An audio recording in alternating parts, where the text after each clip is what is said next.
বিভূতিভূষণ বন্দ্যোপাধ্যায়। সন্ধ্যা হইবার দেরি নাই। রাস্তায় পুরানো বইয়ের দোকানে বই দেখিয়া বেড়াইতেছি। এমন সময় আমার এক বন্ধু কিশোরী সেন আসিয়া বলিল, এই যে এখানে কি, চলো চলো জ্যোতিষীকে হাত দেখিয়ে আসি। তারানাথ জ্যোতিষীর নাম শুনুনি? মস্ত বড় গুণী। হাত দেখানোর ঝোঁক চিরকাল আছে। সত্যিকার ভালো জ্যোতিষী কখনো দেখি নাই।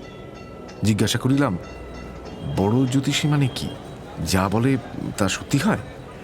আমার অতীত ও বর্তমান বলতে পারে, ভবিষ্যতের কথা বললে বিশ্বাস হয় না। বন্ধু বলিল, চলোই না, পকেটে টাকা আছে, 2 টাকা নেবে, তোমার হাত দেখিও, দেখো না বলতে পারি কিনা। কাছেই একটা গলির মধ্যে একতলা বাড়ির গায়ে টিনের সাইনবোর্ডে লেখা আছে, তারানাথ জ্যোতির্বিনোদ। এই স্থানে হাত দেখা ও কোষ্ঠী বিচার করা হয়। গ্রহশান্তির কবচ তন্ত্রোক্ত মতে প্রস্তুত করি। আসুন ও দেখিয়া বিচার করুন। বড় বড় রাজা মহারাজার প্রশংসাপত্র আছে, দর্শনী নামমাত্র। বন্ধু বলিল, এই বাড়ি। হাসিয়া বলিলাম, লোকটা বোগাস। এত রাজা মহারাজা যার ভক্ত, তার এই বাড়ি? বাহিরের দরজায় কড়া নাড়িতে ভিতর হইতে একটি ছেলে বলিয়া উঠিল, কে? কিশোরী জিজ্ঞাসা করিল, জ্যোতিষী মশাই বাড়ি আছেন? ভিতর হইতে খানিকক্ষণ কোনো উত্তর শোনা গেল না। তারপর দরজা খুলিয়া গেল। একটি ছোট ছেলে উঁকি মারিয়া আমাদের দিকে সন্দিগ্ধ চোখে খানিকক্ষণ চাহিয়া দেখিয়া জিজ্ঞাসা করিল, কোথা থেকে আসছেন? আমাদের আসিবার উদ্দেশ্য শুনিয়া সে আবার বাড়ির ভেতর চলিয়া গেল। কিছুক্ষণ কাহারও কোনো সাড়া শব্দ পাওয়া গেল না। আমি বলিলাম, ব্যাপার যা দেখছি, তোমার জ্যোতিষী পাওনাদারের ভয় দিনরাত দরজা বন্ধ করে রাখে। ছেলেটাকে পাঠিয়ে দিয়েছে আমরা পাওনাদার কিনা দেখতে, এবার ডেকে নিয়ে যাবে। আমার কথা ঠিক হইল। একটু পরেই ছেলেটি দরজা খুলিয়া বলিল, আসুন ভেতরে। ছোট একটা ঘরে তক্তপোষের উপর আমরা বসিলাম। একটু পরে ভিতরের দরজা ঠেলিয়া একজন বৃদ্ধ প্রবেশ করিল। কিশোরী উঠিয়া দাঁড়াইয়া হাত জোড় করিয়া প্রণাম করিয়া বলিল, পণ্ডিত মশাই, আসুন আসুন। বৃদ্ধের বয়স 60-62 বেশি হইবে না। রং টকটকে গৌরবর্ণ। এই বয়সেও গায়ের রঙের জৌলুস আছে। মাথার চুল সব প্রায় উঠিয়া গিয়াছে। মুখের ভাবে ধূর্ততা ও বুদ্ধিমত্তা মেশানো। নিচের চোয়ালের গড়ন দৃঢ়তা ব্যঞ্জক। চোখ দুটি বড় বড়, উজ্জ্বল। জ্যোতিষীর মুখ দেখিয়া আমার লর্ড রেডিংয়ের চেহারা মনে পড়িল। উভয়ের মুখাবয়বের আশ্চর্য সৌসাদৃশ্য আছে। কেবল লর্ড রেডিংয়ের মুখে আত্মপ্রত্যয়ের ভাব আরো অনেক বেশি। আর ইহার চোখের কোণের কুঞ্চিত রেখাবলির মধ্যে একটু ভরসা হারানোর ভাব পরিস্ফুট।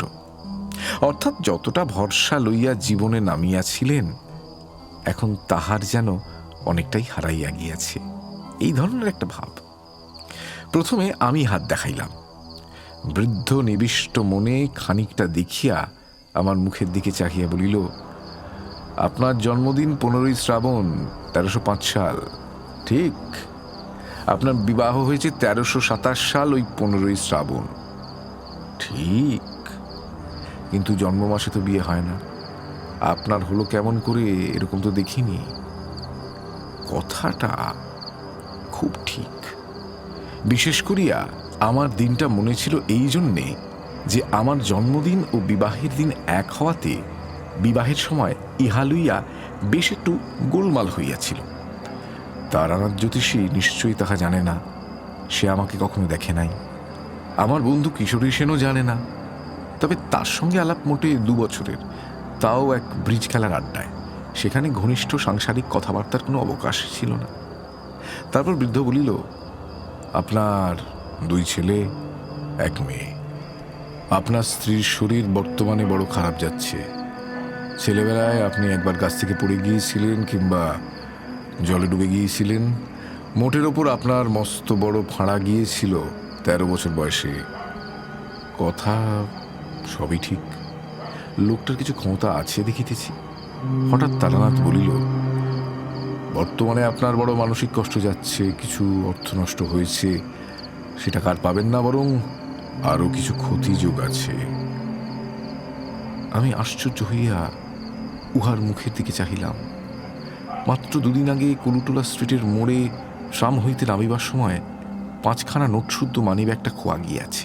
লজ্জায় পড়িয়া কথাটা কাহাকেও প্রকাশ করি নাই। তারানাথ বোধহয় থট রিডিং জানে, কিন্তু আরও ক্ষতি হইবে তাহা কেমন করিয়া বলিতেছে, এইটুকু বোধহয় ধাপ্পা। যাই হোক, সাধারণ হাত দেখা গণকের মতো মন বুঝিয়া শুধু মিষ্টি মিষ্টি কথাই বলে না। আমার সম্বন্ধে আরও অনেক কথা সেদিন সে বলিয়াছিল। লোকটার উপর আমার শ্রদ্ধা হইল। মাঝে মাঝে তার ওখানে যাইতাম। হাত দেখাইতে যাইতাম তাহা নয়, প্রায় যাইতাম আড্ডা দিতে। লোকটার বড় অদ্ভুত ইতিহাস। অল্প বয়স হইতে সাধু সন্ন্যাসীর সঙ্গে বেড়াইতে বেড়াইতে সে এক তান্ত্রিক গুরুর সাক্ষাৎ পায়। তান্ত্রিক খুব ক্ষমতাশালী ছিলেন। তার কাছে কিছুদিন তন্ত্র সাধন করিবার ফলে তারানাথও কিছু ক্ষমতা পাইয়াছিল। তাহা লইয়া কলকাতায় আসিয়া কারবার খুলিল এবং গুরুদত্ত ক্ষমতা ভাঙাইয়া খাইতে শুরু করিল। শেয়ার মার্কেট, ঘোড়দৌড়, ফাটকা ইত্যাদি ব্যাপারে সে তাহার ক্ষমতা দেখাইয়া শীঘ্রই এমন নাম করিয়া বসিল যে বড় বড় মারোয়াড়ির মোটর গাড়ির ভিড়ে শনিবার সকালে তার বাড়ির গলি আটকাইয়া থাকিত। পয়সা আসিতে শুরু করিল অজস্র। যে পথে আসিল সেই পথেই বাহির হইয়াও গেল।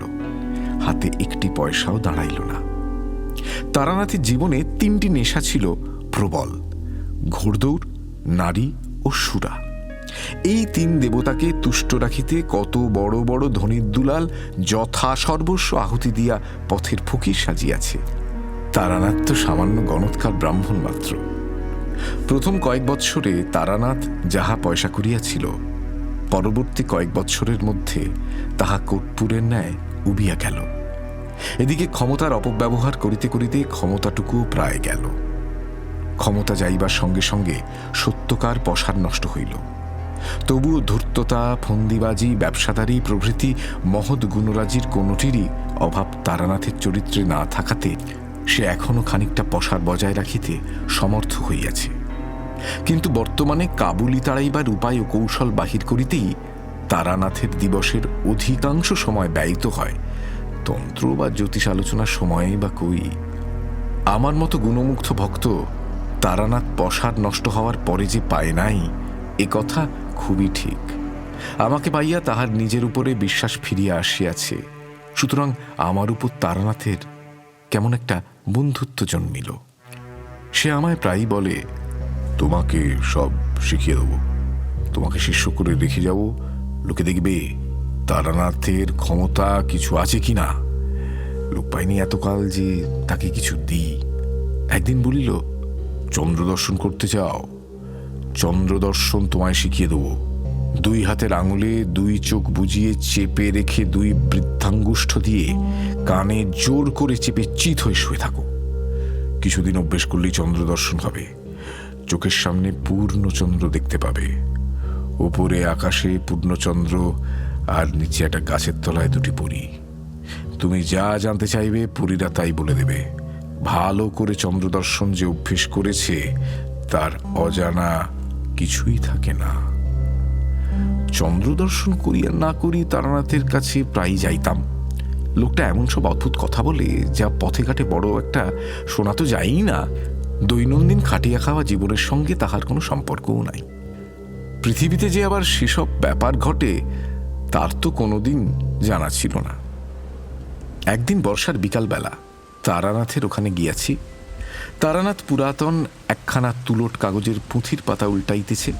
আমায় দেখিয়া বলিল, চলো, বেলেঘাটাতে একজন বড় সাধু এসেছেন, দেখা করে আসি। খুব ভালো তান্ত্রিক শুনেছি। তারানাথের স্বভাবই ভালো সাধু সন্ন্যাসীদের সন্ধান করিয়া বেড়ানো। বিশেষ করিয়া সে সাধু যদি আবার তান্ত্রিক হয়, তবে তারানাথ সর্বকর্ম ফেলিয়া তাহার পিছনে দিন রাত লাগিয়া থাকিবে। গেলাম বেলেঘাটা। সাধুর ক্ষমতার মধ্যে দেখিলাম তিনি আমাকে যে কোনো একটি গন্ধের নাম করিতে বলিলেন। আমি বেল ফুলের নাম করিতেই তিনি বললেন, পকেটে রুমাল আছে? বার করে দেখো। রুমাল বার করিয়া দেখি তাহাতে বেল ফুলের গন্ধ ভুর ভুর করিতেছে। আমি সাধুর নিকট হইতে 5-6 হাত দূরে বসিয়াছি এবং আমার পকেটে কেহ হাত দেয় নাই। ঘরে আমি, তারানাথ ও সাধু ছাড়া অন্য কেহই নাই। রুমালখানাতে আমার নামও লেখা, সুতরাং হাত সাফাইয়ের সম্ভাবনা আদৌ নাই। কিছু যে আশ্চর্য না হইলাম এমন নয়, কিন্তু যদি ধরিয়াই লই সাধু বাবাজি তান্ত্রিক শক্তির সাহায্যেই আমার রুমালে গন্ধে সৃষ্টি করিয়াছেন, তবু এত কষ্ট করিয়া তন্ত্র সাধনার ফল যদি 2 পয়সার আতর তৈরি করায় দাঁড়ায়, সে সাধনার আমি কোনো মূল্য দিই না। আতর তো বাজারেও কিনিতে পাওয়া যায়। ফিরিবার সময় তারানাথ বলিল, না, লোকটা নিম্ন শ্রেণীর তন্ত্র সাধনা করেছে, তারই ফলে 2-1 সামান্য শক্তি পেয়েছে। তাই বা পায় কি করিয়া? বৈজ্ঞানিক উপায়ে কৃত্রিম আতর প্রস্তুত করিতেও তো অনেক তোড়জোড়ের দরকার হয়। মুহূর্তের মধ্যে একজন লোক দূর হইতে আমার রুমালে যে বেলফুলের গন্ধ চালনা করিল, তাহার পিছনেও তো একটা প্রকাণ্ড বৈজ্ঞানিক অসম্ভাব্যতা রহিয়াছে। কন্ট্যাক্ট অ্যাট এ ডিস্টেন্সের মোটা সমস্যাটাই ওর মধ্যে জড়ানো। যদি ধরি হিপনোটিজম, সাধুর ইচ্ছাশক্তি আমার উপর ততক্ষণ কার্যকরী হইতে পারে যতক্ষণ আমি তাহার নিকটে আছি। তাহার সান্নিধ্য হইতে দূরেও আমার উপর যে হিপনোটিজমের প্রভাব অক্ষুণ্ণ রহিয়াছে, সে প্রভাবের মূলে কি আছে, সেও তো আর এক গুরুতর সমস্যা হইয়া দাঁড়ায়। তারানাথের সঙ্গে তাহার বাড়িতে গিয়া বসিলাম। তারানাথ বলিল, তুমি এই দেখেই দেখছি আশ্চর্য হয়ে পড়লে, তবুও তো সত্যিকার তান্ত্রিক দেখনি। নিম্ন শ্রেণীর তন্ত্র এক ধরনের জাদু, যাকে তোমরা বলো ব্ল্যাক ম্যাজিক। একসময় আমিও ও জিনিসের চর্চা যে না করেছি তা নয়। ও আতরের গন্ধ আর এমন একটা কি, এমন সব ভয়ানক ভয়ানক তান্ত্রিক দেখেছি, শুনলে পরে বিশ্বাস করবে না। একজনকে জানতুম, সে বিষ খেয়ে হজম করত। কিছুদিন আগে কলকাতায় তোমরাও এই ধরনের লোক দেখেছ। সালফিউরিক অ্যাসিড, নাইট্রিক অ্যাসিড খেয়েও বেঁচে গেল, জিভে একটু দাগও লাগলো না। এসব নিম্ন ধরনের তন্ত্রচর্চার শক্তি ব্ল্যাক ম্যাজিক ছাড়া কিছু নয়। এর চেয়েও অদ্ভুত শক্তির তান্ত্রিক দেখেছি। কি হলো জানো, ছেলেবেলায় আমাদের দেশ বাঁকুড়াতে এক নাম করা সাধু ছিলেন। আমার এক খুড়িমা তার কাছে দীক্ষা নিয়েছিলেন। আমাদের ছেলেবেলায় আমাদের বাড়ি প্রায়ই আসতেন। তিনি আমাদের খুব ভালোবাসতেন। আমাদের বাড়ি এলেই আমাদের নিয়ে গল্প করতে বসতেন, আর আমাদের প্রায়ই বলতেন, 2 চোখের মাঝখানে ভুরুতে একটা জ্যোতি আছে, ভালো করে চেয়ে দেখিস, দেখতে পাবি। খুব এক মনে চেয়ে দেখিস। মাস 2-3 পরে আমার একদিন জ্যোতি দর্শন হলো। মনে ভাবলাম চন্দ্র দর্শনের মতো নাকি। মুখে জিজ্ঞাসা করিলাম, কি ধরনের জ্যোতি? ঠিক নীল বিদ্যুৎ শিখার মতো। প্রথম একদিন দেখলাম সন্ধ্যার কিছু আগে বাড়ির পিছনে পেয়ারা তলায় বসে সাধুর মতো নাকের ওপর দিকে ঘণ্টাখানেক চেয়ে থাকতাম। সব দিন ঘটে উঠত না, হপ্তার মধ্যে 2-3 দিন বসতাম। মাস 3 পরে প্রথম জ্যোতি দর্শন হলো। নীল লিক লিকে একটা শিখা আমার কপালের মাঝখানে, ঠিক সামনে, খুব স্থির। মিনিট খানেক ছিল প্রথম দিন। এইভাবেই ছেলেবেলাতে সাধু সন্ন্যাসী ও যোগ ইত্যাদির ব্যাপারে আকৃষ্ট হয়ে পড়ি। বাড়িতে আর মন টিকে না। ঠাকুমার বাক্স ভেঙে একদিন কিছু টাকা নিয়ে পালিয়ে গেলাম একেবারে সোজা কাশিতে। একদিন অহল্যাবাইয়ের ঘাটে বসে আছি। সন্ধ্যা তখন উত্তীর্ণ হয়নি। মন্দিরে মন্দিরে আরতি চলেছে। এমন সময় একজন লম্বা চওড়া চেহারার সাধুকে খড়ম পায়ে দিয়ে কমণ্ডলু হাতে ঘাটের পৈঠায় নামতে দেখলাম। তার সারা দেহে এমন কিছু একটা ছিল যা আমাকে আর অন্যদিকে চোখ ফেরাতে দিলে না। সাধু তো কতই দেখি, চুপ করে আছি। সাধু বাবাজি জল ভরে পৈঠা বেয়ে উঠতে উঠতে হঠাৎ আমার দিকে চেয়ে খাসা বাংলায় বললেন, বাবাজির বাড়ি কোথায়? আমি বললাম, বাঁকুড়া জেলার মালিয়াড়া, রুদ্রপুর। সাধু থমকে দাঁড়ালেন, বললেন, মালিয়াড়া, রুদ্রপুর? তারপর কি যেন একটা ভাবলেন খুব অল্পক্ষণ, একটু যেন অন্যমনস্ক হয়ে গেলেন। তারপর বললেন, রুদ্রপুরের রামরূপ সান্যালের নাম শুনেছ? তাদের বংশে এখন কে আছে জানো? আমাদের গ্রামে সান্যালেরা এক সময় খুব অবস্থাপন্ন ছিল। খুব বড় বাড়ি ঘর, দরজায় হাতি বাঁধা থাকতো শুনেছি, কিন্তু এখন তাদের অবস্থা খুব খারাপ। কিন্তু রামরূপ সান্যালের নাম তো কখনো শুনিনি। সন্ন্যাসীকে সসম্ভ্রমে সে কথা বলতে তিনি হেসে বললেন, তোমার বয়স আর কতটুকু? হ্যাঁ, তুমি জানবে কি করে? খেয়াঘাটের কাছে শিব মন্দিরটা আছে তো। খেয়াঘাট রুদ্রপুরে নদী নেই, মজে গেছে কোন কালে। এখন তার উপর দিয়ে মানুষ গরু হেঁটে চলে যায়। তবু পুরনো নদীর খাতের ধারে একটা বহু প্রাচীন জীর্ণ শিব মন্দির জঙ্গলাবৃত হয়ে পড়ে আছে বটে। শুনেছি সান্যালদেরই কোনো পূর্বপুরুষ ওই শিব মন্দির প্রতিষ্ঠা করেন। কিন্তু এসব কথা ইনি কি করে জানলেন? বিস্ময় সুরে বললাম, আপনি আমাদের গায়ের কথা অনেক জানেন দেখছি। সন্ন্যাসী মৃদু হাসলেন। এমন হাসি শুধু স্নেহময় বৃদ্ধ পিতামহের মুখে দেখা যায়। তার অতি তরুণ অবোধ পৌত্রের কোনো ছেলে মানুষই কথার জন্যে। সত্যি বলছি, সে হাসির স্মৃতি আমি এখনো ভুলতে পারিনি। খুব উঁচু না হলে অমন হাসি মানুষ হাসতে পারে না। তারপর খুব শান্ত সস্নেহ কৌতুকের সুরে বললেন, বাড়ি থেকে বেরিয়েছিস কেন? ধর্মকর্ম করবি বললে? আমি কিছু উত্তর দেবার আগেই তিনি আবার বললেন, বাড়ি ফিরে যা, সংসার ধর্মকর্মে যা, এ পথ তোর নয়, আমার কথা শোন। বললাম, এমন নিষ্ঠুর কথা বলবেন না। কিছু হবে না কেন? আমার সংসারে মন নেই, সংসার ছেড়েই এসেছি। তিনি হেসে বললেন, ওর নাম সংসার ছাড়া নয়। সংসার তুই ছাড়িস নি, ছাড়তেও পারবি নে। তুই ছেলে মানুষ, নির্বোধ, কিছু বুঝবার বয়স হয়নি। যা যা, বাড়ি যা, মা বাপের মনে কষ্ট দিস নে। কথা শেষ করে তিনি চলে যাচ্ছেন দেখে আমি বললুম, কিন্তু আমাদের গায়ের কথা কি করে জানলেন বলবেন না? দয়া করে বলুন। তিনি কোনো কথার উত্তর না দিয়ে জোরে জোরে পা ফেলে চলতে লাগলেন। আমিও নাছোড়বান্দা হয়ে তাঁর পিছু নিলাম। খানিক দূর গিয়ে তিনি আমাকে দাঁড়িয়ে বললেন, কেন আসছিস? আপনাকে ছাড়ব না।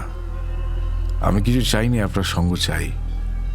তিনি সস্নেহে বললেন, আমার সঙ্গে এলে তোর কোনো লাভ হবে না। তোকে সংসার করতেই হবে। তোর সাধ্য নেই অন্য পথে যাবার। যা, চলে যা। তোকে আশীর্বাদ করছি, সংসারে তোর উন্নতি হবে। আর সাহস করলুম না তার অনুসরণ করতে। কি একটা শক্তি আমার ইচ্ছা সত্ত্বেও যেন তার পিছনে পিছনে যেতে আমায় বাধা দিলে। দাঁড়িয়ে কিছুক্ষণ পরে সামনের দিকে চেয়ে দেখি তিনি নেই। বুঝতে পারলুম না কোন গলির মধ্যে তিনি ঢুকে পড়েছেন বা কোন দিকে গেলেন। প্রসঙ্গক্রমে বলেনি, অনেকদিন পরে বাড়ি ফিরে এসে দেশের খুব বৃদ্ধ লোকদের কাছে খোঁজ নিয়েও রামরূপ সান্যালের কোনো হদিশ মেলাতে পারলাম না। সান্যালদের বাড়ির ছেলে ছোকরার দল তো কিছুই বলতে পারে না। ওদের এক শরিক জলপাইগুড়িতে ডাকঘরে কাজ করতেন। তিনি পেনশন নিয়ে সেবার শীতকালে বাড়ি এলেন।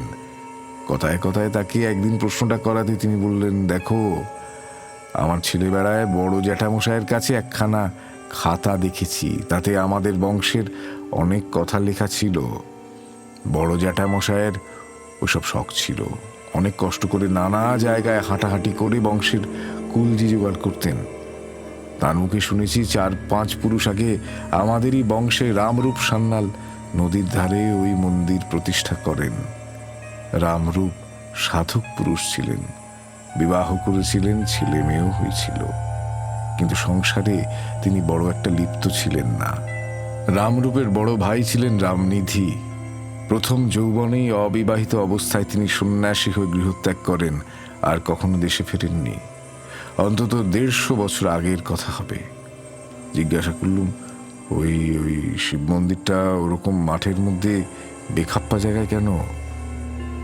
তা নয়, ওখানে তখন বহতা নদী ছিল, খুব স্রোত ছিল, বড় বড় কিস্তি চলতো। কোন নৌকো একবার ওই মন্দিরের নিচের ঘাটে মারা পড়ে বলে ওর নাম লাভাঙার খেয়াঘাট। প্রায় চিৎকার করে বলে উঠলুম, খেয়াঘাট? তিনি অবাক হয়ে আমার দিকে চেয়ে বললেন, হ্যাঁ, জ্যাঠামশাইয়ের মুখে শুনেছি, বাবার মুখে শুনেছি, তাছাড়া আমাদের পুরনো কাগজপত্রে আছে শিব মন্দির প্রতিষ্ঠিত হয়েছিল লাভাঙার খেয়াঘাটের ওপর। কেন বলো তো? এসব কথা তোমার জানবার কি দরকার হলো? বইটই লিখছো নাকি?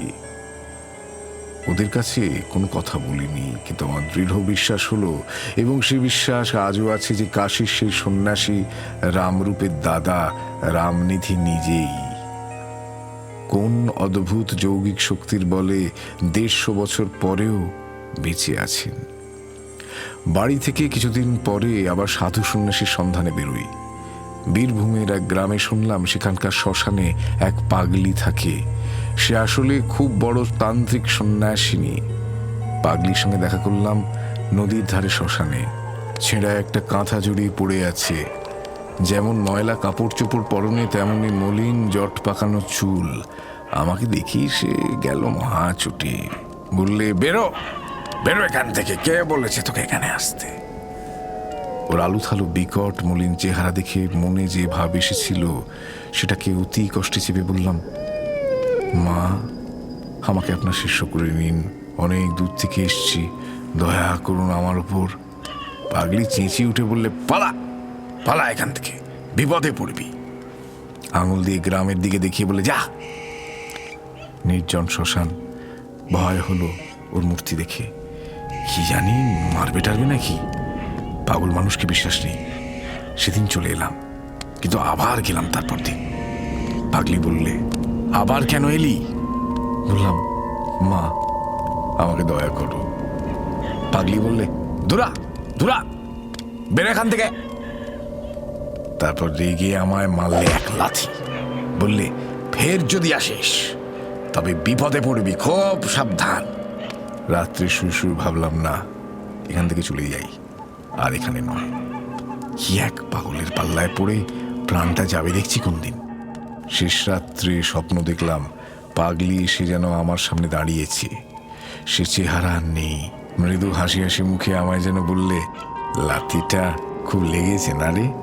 তা রাগ করিস নে, কাল যাস আমার ওখানে। সকালে উঠেই আবার গেলাম।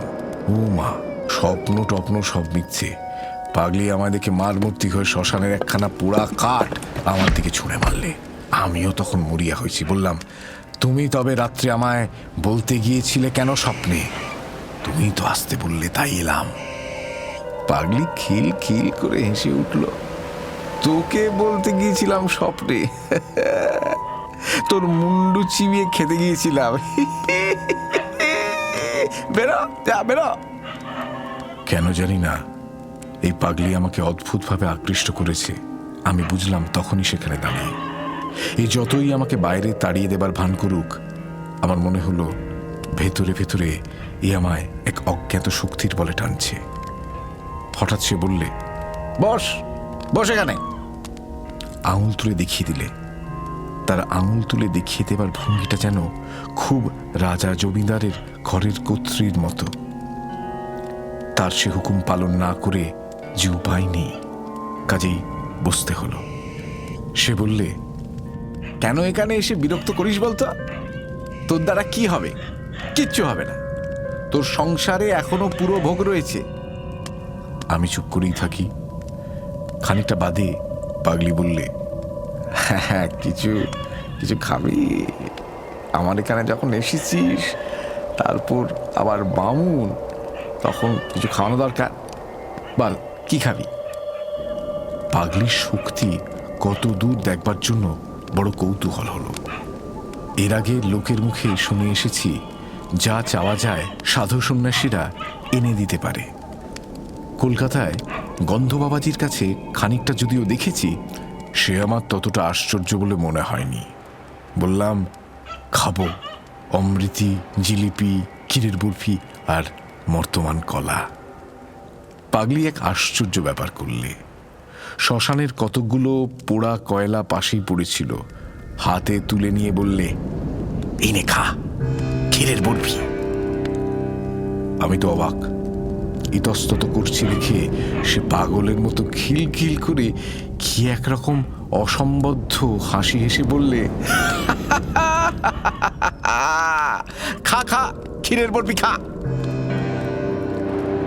আমার মনে হলো এই তো দেখছি পুরো পাগল, কোনো কাণ্ডজ্ঞান নেই। এর কথায় মরা পোড়ানো কয়লা মুখে দেবো, ছি ছি। কিন্তু তখন আর ফেরবার পথ নেই, অনেক দূরে গিয়েছি। দিলাম সেই কয়লা মুখে পুরে, যা থাকে কপালে।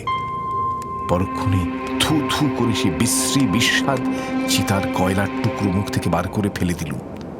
পাগলি আবার খিলখিল করে হেসে উঠল। রাগে দুঃখে আমার চোখে তখন জল এসেছে। কি বোকামি করেছি এখানে এসে। এই পাগলই, পাগল ছাড়া আর কিছু নয়, বদ্ধ উন্মাদ। পাড়াগাঁয়ের ভূতেরা সাধু বলে নাম রুটিয়েছে। পাগলি হাসি থামিয়ে বিদ্রুপের সুরে বললে, খেলে রাবড়ি, মর্তমান কলা, পেটুক কোথাকার, পেটের জন্য এসছো শ্মশানে আমার কাছে? দূর হাত জানোয়ার, দূর হ। আমার ভয়ানক রাগ হলো। অমন নিষ্ঠুর কথা আমায় কেউ কখনো মুখের উপর বলেনি। একটিও কথা না বলে আমি তখনই সেখান থেকে উঠে চলে এলাম। বললে বিশ্বাস করবেন না, আবার সেদিন শেষ রাত্রে পাগলিকে স্বপ্নে দেখলাম। আমার শিয়রের দিকে দাঁড়িয়ে হাসি হাসি মুখে বলছে, রাগ করিস নে, আসিস আজ, রাগ করেন না, ছি। এখনো পর্যন্ত আমার সন্দেহ হয় পাগলিকে স্বপ্নে দেখেছিলাম না জাগ্রত অবস্থায় দেখেছিলাম। যা হোক, জেগে উঠে আমার আর রাগ রইল না। পাগলি আমায় জাদু করলে নাকি? গেলাম আবার দুপুরে। এবার কিন্তু তার মূর্তি ভারী প্রসন্ন। বললে, আবার এসেছিস দেখছি, আচ্ছা নাছোড় বান্দা তো তুই। আমি বললাম, কেন বাঁদর নাচার সময় নিয়ে? দিনে অপমান করে বিদায় করে আবার রাত্রে গিয়ে আসতে বলো, এরকম হয়রান করে তোমার লাভ কি? পাগলি বললে, পারবি, পারবি তুই, সাহস আছে? ঠিক যা বলবো তা করবি? বললাম, আছে, যা বলবে তাই করব, দেখোই না পরীক্ষা করে। সে একটা অদ্ভুত প্রস্তাব করলে। সে বললে, আজ রাত্রে আমায় তুই মেরে ফেল, গলা টিপে মেরে ফেল। তারপর আমার মৃতদেহের উপর বসে তোকে সাধনা করতে হবে। নিয়ম বলে দেব, বাজার থেকে মদ কিনে নিয়ে আয়, আর দুটো চাল ছোলা ভাজা। মাঝে মাঝে আমার মৃতদেহ হা করে বিকট চিৎকার করে উঠবে যখন, তখন আমার মুখে একটু মদ আর দুটো চাল ছোলা ভাজা দিবি। ভোর রাত পর্যন্ত এমনি মরার ওপর বসে মন্ত্র জপ করতে হবে। রাত্রে হয়তো অনেক রকম ভয় পাবি। যারা এসে ভয় দেখাবে তারা কেউ মানুষ নয়, কিন্তু তাদের ভয় করো না। ভয় পেলে সাধনা তো মিথ্যা হবেই, প্রাণ পর্যন্ত হারাতে পারো। কেমন, রাজি? ও যে এমন কথা বলবে তা বুঝতে পারিনি। কথা শুনে তো অবাক হয়ে গেলাম। বললাম, সব পারবো, কিন্তু মানুষ খুন করা আমায় দিয়ে হবে না। আর তুমি বা আমার জন্যে মরবে কেন? পাগলি ডেকে বললে, তবে এখানে মরতে এসেছিলি কেন? মুখ পড়া, বেড়া, দূরা। আরো নানা রকম অশ্লীল গালাগাল দিলে। ওর মুখে কিছু বাঁধে না, মুখ বড় খারাপ। আমি আজকাল ওগুলো আর তত গায়ে মাখিনি, গা সাওয়া হয়ে গিয়েছে। বললাম, রাগ করছো কেন? একটা মানুষকে খুন করা কি মুখের কথা? আমি না ভদ্রলোকের ছেলে। পাগলি আবার মুখ বিকৃত করে বললে, ভদ্রলোকের ছেলে? ভদ্রলোকের ছেলে? তবে এই পথে এসছিস কেন রে? ও অলপ্পে ঘাটের মরা। তন্ত্রমন্ত্রের সাধনা ভদ্রলোকের ছেলের কাজ নয়। জাগিয়ে কামিজ চাদর পরে হাউজে চাকরি কর গে, বেড়া। বললাম, তুমি শুধুই রাগ করো, পুলিশের হাঙ্গামার কথাটা তো ভাবছো না। আমি যখন ফাঁসি যাব তখন ঠেকাবে কে? মনে মনে আবার সন্দেহ হলো, না, এ নিতান্তই পাগল, বদ্ধ উন্মাদ। এর কাছে এসে শুধু এতদিন সময় নষ্ট করেছি ছাড়া আর কিছু নয়। তখনই মনে পড়ল পাগলির মুখে শুদ্ধ সংস্কৃত শ্লোক শুনেছি, তন্ত্রের কথা শুনেছি। সময় সময় সত্যি এমন কথা বলে যে ওকে বিদুষী বলে সন্দেহ হয়। সেই দিন থেকে পাগলি আমার উপর প্রসন্ন হলো। বিকেলে যখন গেলাম তখন আপনি ডেকে বললে, আমার রাগ হলে আর জ্ঞান থাকে না, তোকে ওবেলা গালাগাল দিয়েছে কিছু মনে করিস না, ভালোই হয়েছে তুই সাধনা করতে চাসনি। ওসব নিম্নতন্ত্রের সাধনা, ওতে মানুষের কতগুলো শক্তি লাভ হয়, তাছাড়া আর কিছু হয় না। বললাম, কিভাবে শক্তি লাভ হয়? পাগলি বললে, পৃথিবীতে নানা রকম জীব আছে, তাদের চোখে দেখতে পাওয়া যায় না। মানুষ মরে দেহশূন্য হলে তাদের চোখে দেখা যায় না, আমরা তাদের বলি ভূত। এছাড়া আরো অনেক রকম প্রাণী আছে, তাদের বুদ্ধি মানুষের চেয়ে অনেক কম, কিন্তু শক্তি বেশি, এদেরও দেখা যায় না। তন্ত্রে এদের ডাকিনী, শাখিনী এইসব নাম। এরা কখনো মানুষ ছিল না, মানুষ মরে যেখানে যায় এরা সেখানকার প্রাণী। মুসলমান ফকিরেরা এদের জিন বলে। এদের মধ্যে ভালো মন্দ দুই আছে। তন্ত্র সাধনার বলে এদের বশ করা যায়, তখন যা বলা যায় এরা তাই করে, করতেই হবে, না করে উপায় নেই। কিন্তু এদের নিয়ে খেলা করার বিপদ আছে, অসাবধান তুমি যদি হয়েছ তোমাকে মেরে ফেলতে পারে। অবাক হয়ে ওর কথা শুনছিলাম। এসব কথা আর কখনো শুনিনি। এর মতো পাগলের মুখে এ কথা সাজে। আর যেখানে বসে শুনছি তার পারিপার্শ্বিক অবস্থাও এই কথার উপযুক্ত বটে। গ্রাম্য শ্মশান, একটা বড় তেঁতুল গাছ, আর একদিকে কতকগুলো শিমুল গাছ। 2-4 দিন আগের একটা চিতার কাঠকয়লা আর একটা কলসি জলের ধারে পড়ে আছে। কোনো দিকে লোকজন নেই। অজ্ঞাত সারে আমার গা যেন শিউরে উঠল। পাগলি তখনও বলে যাচ্ছে অনেক সব কথা, অদ্ভুত ধরনের কথা। এক ধরনের অপদেবতা আছে, তন্ত্রে তাদের বলে হাঁকিনি। তারা অতি ভয়ানক জীব, বুদ্ধি মানুষের চেয়ে অনেক কম, দয়া মায়া বলে পদার্থ নেই তাদের, পশুর মতো মন, কিন্তু তাদের ক্ষমতা সবচেয়ে বেশি। এরা যেন প্রেত লোকের বাঘ ভালুক। ওদের দিয়ে কাজ বেশি হয় বলে যাদের বেশি দুঃসাহস, এমন তান্ত্রিকেরা হাঁকিনি মন্ত্রে সিদ্ধ হবার সাধনা করে। বলে খুবই ভালো, কিন্তু বিপদের ভয় পদে পদে। তাদের নিয়ে যখন তখন খেলা করতে নেই, তাই তোকে বারণ করি, তুই বুঝিস নে, তাই রাগ করিস। কৌতূহল আর সংবরণ করতে না পেরে জিজ্ঞেস করলাম, তুমি তাহলে হাঁকিনি মন্ত্রে সিদ্ধ না? ঠিক বলো। পাগলি চুপ করে রইল। আমি তাকে আর প্রশ্ন করলাম না। বুঝলাম পাগলি এ কথা কিছুতেই বলবে না। কিন্তু এ বিষয়ে আমার কোনো সন্দেহ রইল না। পরদিন গ্রামের লোকে আমাকে পাগলির সম্বন্ধে অনেক কথা বললে আপনি ওখানে যাবেন না অত ঘন ঘন। পাগলি ভয়ানক মানুষ, ওর মধ্যে এমন শক্তি আছে আপনাকে একেবারে সর্বনাশ করে দিতে পারে। ওকে বেশি খাটাবেন না মশাই, গায়ের লোক ওর কাছেও ঘেঁষে না, বিদেশি লোক মারা পড়বেন শেষে। মনে ভাবলাম, কি আমার করবে, যা করবার তা করেছে, তার কাছে না গিয়ে থাকবার শক্তি আমার নেই। তারপরে একদিন যা হলো তা বিশ্বাস করবেন না। একদিন সন্ধ্যের পরে পাগলির কাছে গিয়েছি, কিন্তু এমনভাবে গিয়েছি পাগলি না টের পায়। পাগলির সেই বটতলায় গিয়ে হঠাৎ অবাক হয়ে দাঁড়িয়ে রইলাম। বটতলায় পাগলি বসে নেই, তার বদলে একটি ষোড়শী বালিকা গাছের গুঁড়িতে ঠেস দিয়ে সামনের দিকে চেয়ে আছে। চোখের ভুল নয় মশাই, আমার তখন কাঁচা বয়স, চোখের ঝাপসা দেখবার কথা নয়, স্পষ্ট দেখলাম। ভাবলাম, তাই তো, এবার কি এলো, যাই কি না যাই। 2 পায়ে গিয়ে সংকোচের সঙ্গে জিজ্ঞেস করলাম, মা, তিনি কোথায় গেলেন? মেয়েটি এসে বললে, কে?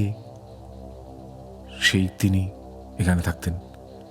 মেয়েটি খিলখিল করে হেসে বললে, মরণ, কে তার নামটাই বল না, নাম মতে লজ্জা হচ্ছে নাকি? আমি চমকে উঠলাম, সেই পাগলি তো।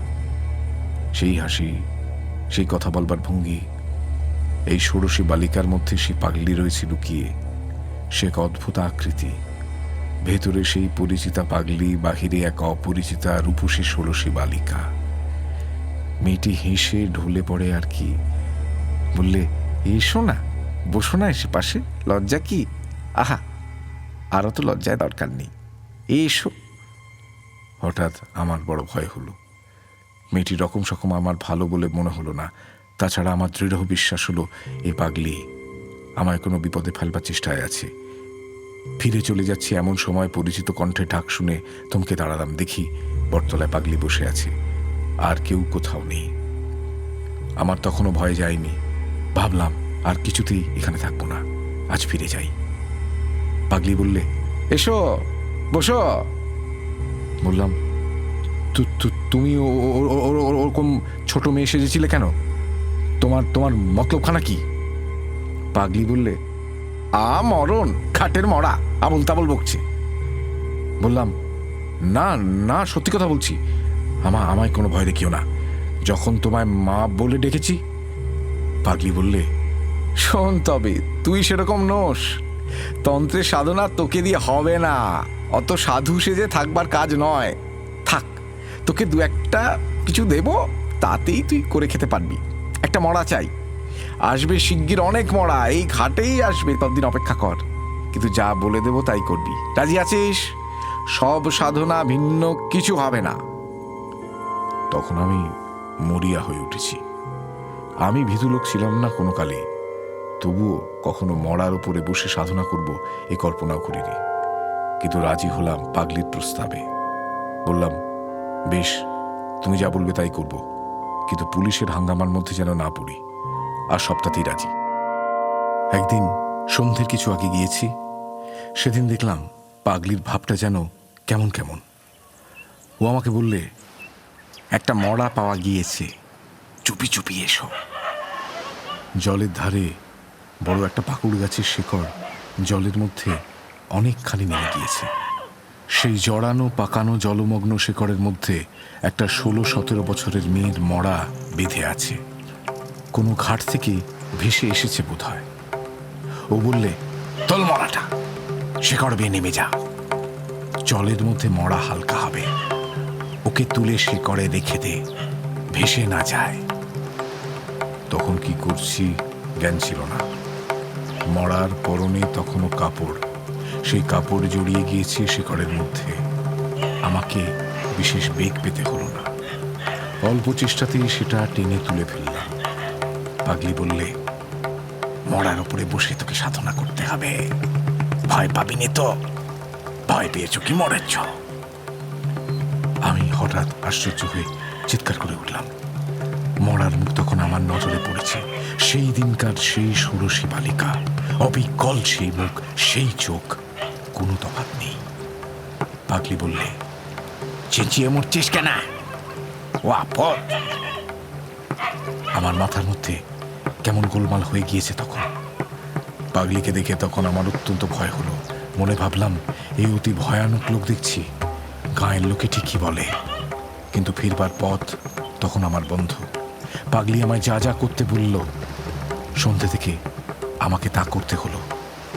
সব সাধনার অনুষ্ঠান সম্বন্ধে সব কথা তোমায় বলবারও নয়। সন্ধ্যের পর থেকেই আমি সবের ওপর আসন করে বসলাম। পাগলি একটা অর্থশূন্য মন্ত্র আমাকে বললে, সেটাই জপ করতে হবে অনবরত। আমার বিশ্বাস হয়নি যে এতে কিছু হয়। এমনকি ও যখন বললে, যদি কোনো বিভীষিকা দেখো তবে ভয় পেও না, ভয় পেলেই মরবে, তখনও আমার মনে বিশ্বাস হয়নি। রাত্রি দুপুর হলো ক্রমে। নির্জন শ্মশান, কেউ কোনো দিকে নেই। নিরন্ধ্র অন্ধকারে দিক বিদিক লুকিয়েছে। পাগলি যে কোথায় গেল তাও আমি আর দেখিনি। হঠাৎ একপাল শেয়াল ডেকে উঠল নদীর ধারে একটা কষার ঝোপের আড়ালে। শেয়ালের ডাক তো কতই শুনি, কিন্তু সেই ভয়ানক শ্মশানে একটা টাটকা মরার ওপর বসে সেই শেয়ালের ডাকে আমার সর্বাঙ্গ শিউরে উঠল। ঠিক সঙ্গে সঙ্গে আরেকটি ব্যাপার ঘটল। বিশ্বাস করা না করা তোমার ইচ্ছে, কিন্তু তোমার কাছে মিথ্যে বলে কোনো স্বার্থ নেই। আমি তারানাথ জ্যোতিষী, বুঝি কেবল পয়সা। তুমি আমাকে 1 পয়সা দেবে না, সুতরাং তোমার কাছে মিথ্যে বলতে যাব কেন? শেয়াল ডাকার সঙ্গে সঙ্গে আমার মনে হলো শ্মশানের নিচে নদী জল থেকে দলে দলে সব বউ মানুষেরা উঠে আসছে। অল্প বয়সী বউ, মুখে ঘোমটা টানা, জল থেকে উঠে এলো, অথচ কাপড় ভিজে নয় কারো। দলে দলে 1টা 2টো 5টা 10টা 20টা, তারা সকলে এসে আমায় ঘিরে দাঁড়ালো। আমি এক মনে মন্ত্র জপ করছি, ভাবছি যা হয় হবে। একটু পরে ভালো করে চাইতে গিয়ে দেখি আমার চারপাশে একটাও বউ নয়, সব কর্রা পাখি। বীরভূমে নদীর চরে যথেষ্ট হয়। 2 পায়ে গম্ভীরভাবে হাঁটে, ঠিক যেন মানুষের মতো। এক মুহূর্তে মনটা হালকা হয়ে গেল। তাই বলো, হরি হরি, পাখি পাখি পাখি। চিন্তাটা আমার সম্পূর্ণ শেষও হয়নি, পরক্ষণে আমার চারপাশে মেয়ে গলায় কারা খল খল করে হেসে উঠল। হাসির শব্দে আমার গায়ের রক্ত আরো হিম হয়ে গেল যেন। চেয়ে দেখি তখন একটাও পাখি নয়, সবই অল্প বয়সী বউ। তারা তখন সবাই একযোগে ঘোমটা খুলে আমার দিকে চেয়ে আছে। আর তাদের চারদিকে সেই বড় মাঠের যেদিকে তাকায় অসংখ্য নরকঙ্কাল, দূরে নিকটে ডাইনে বাঁয়ে অন্ধকারের মধ্যে সাদা সাদা দাঁড়িয়ে আছে।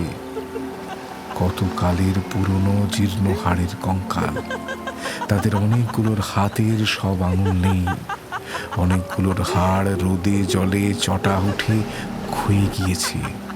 কোনোটার মাথার খুলি ফুটো, কোনোটার পায়ের নলির হাড় ভেঙে বেঁকে আছে। তাদের মুখও নানা দিকে ফেরানো। দাঁড়াবার ভঙ্গি দেখে মনে হয় কেউ যেন তাদের বহু যত্নে তুলে দাঁড় করিয়ে রেখেছে। কঙ্কালের আড়ালে পেছন থেকে যে লোকটা এদের খাড়া করে রেখেছে, সে যেই ছেড়ে দেবে অমনি কঙ্কালগুলো হুড়মুড় করে ভেঙে পড়ে গিয়ে জীর্ণ ভাঙাচোরা তোবড়ানো নোনা ধরা হাড়ের রাশি স্তূপাকার হয়ে উঠবে। অথচ তারা যেন সবাই সজীব, সকলেই আমাকে পাহারা দিচ্ছে। আমি যেন প্রাণ নিয়ে শ্মশান থেকে পালাতে না পারি। হাড়ের হাত বাড়িয়ে একযোগে সবাই যেন আমার গলা টিপে মারবার অপেক্ষায় আছে। উঠে সোজা দৌড় দেব ভাবছি, এমন সময় দেখি আমার সামনে এক অতি রূপসী বালিকা আমার পথ আগলে হাসি মুখে দাঁড়িয়ে। ই আবার কি? যা হোক, সব রকম ব্যাপারের জন্য আজ প্রস্তুত না হয়ে আর সব সাধনা করতে নামিনি। আমি কিছু বলবার আগেই মেয়েটি হেসে হেসে বললে, আমি ষোড়শী, মহাবিদ্যাদের মধ্যে শ্রেষ্ঠ। আমায় তোমার পছন্দ হয় না। মহাবিদ্যাটিদ্যার নাম শুনেছিলাম বটে পাগলির কাছে, কিন্তু তাদের তো শুনেছি অনেক সাধনা করেও দেখা মেলে না। আর এত সহজেই নি।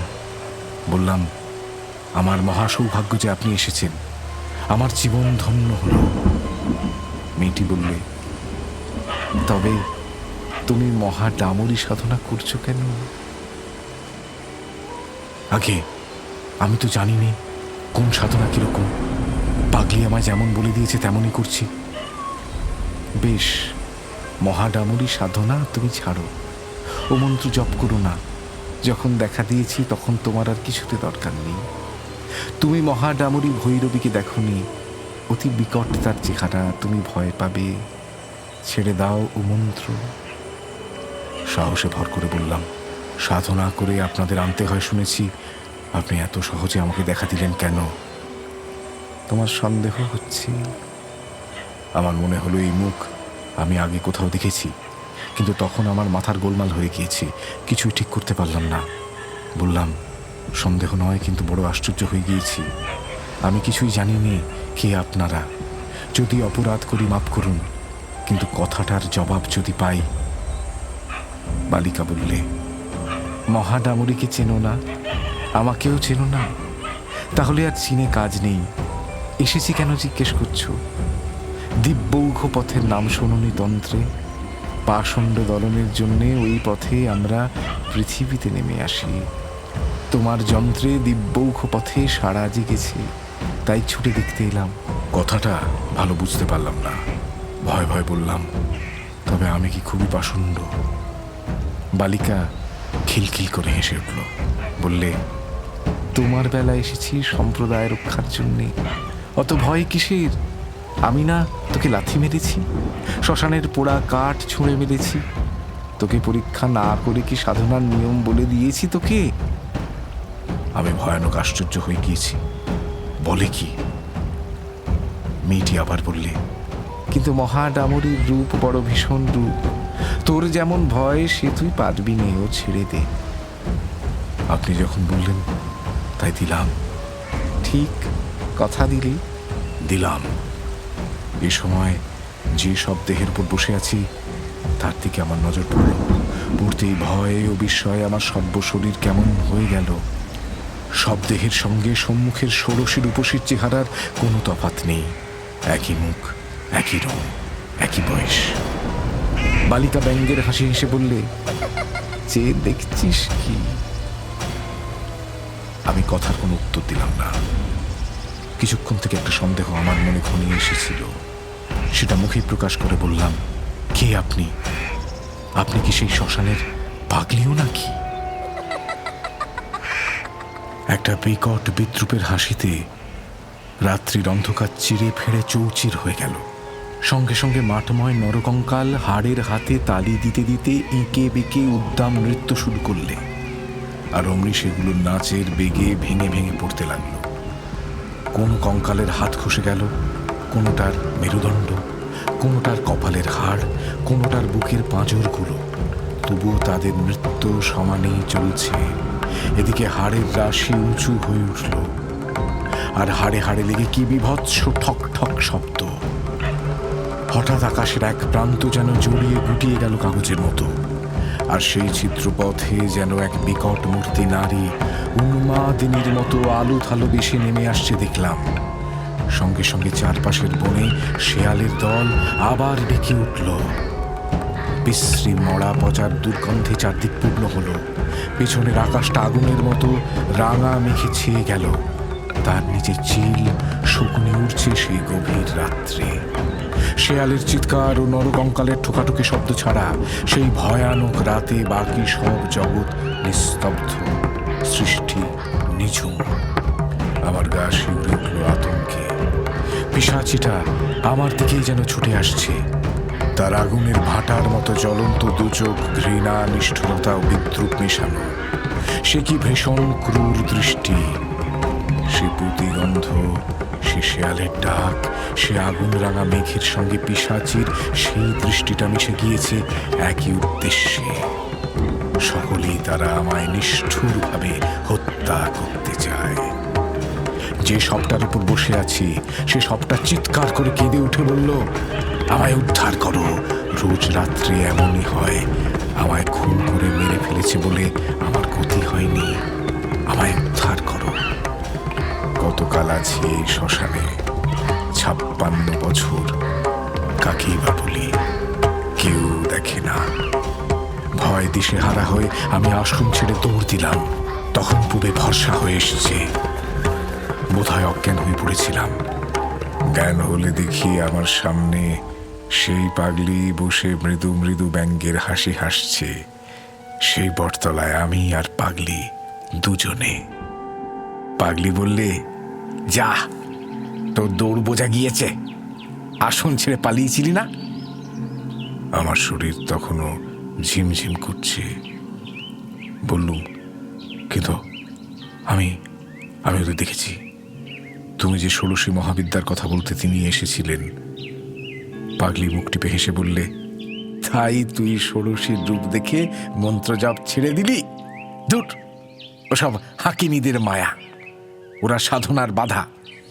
তুই ষোড়শীকে চিনিস না। শ্রী ষোড়শী সাক্ষাৎ ব্রহ্মশক্তি এবং দেবী ত্রক্ষরী তু মহাষোড়শী সুন্দরী। কহাদি সাধনা ভিন্ন তিনি প্রকট হন না। কহাদি উচ্চতন্ত্রের সাধনা। তুই তার জানিস কি? ও সব মায়া।